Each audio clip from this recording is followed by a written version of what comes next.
ఏంటది నువ్వు ప్రయాసపడింది? నువ్వు చేయకుండా దేవా నాకు ఇచ్చే అంటున్నావు. నువ్వు ఆలోచించుకున్న ఒక ప్లానింగ్ లేకుండా, ఒక స్ట్రాటజీ లేకుండా దేవా చేసే ఇది ఏం చేయడు దేవుడు.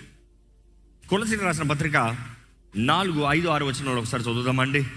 సమయము పోనీయక సద్వినియోగం చేసుకొనుచు సంగమునకు వెలుపటి వారి ఎడల జ్ఞానము కలిగి నడుచుకొనుడి.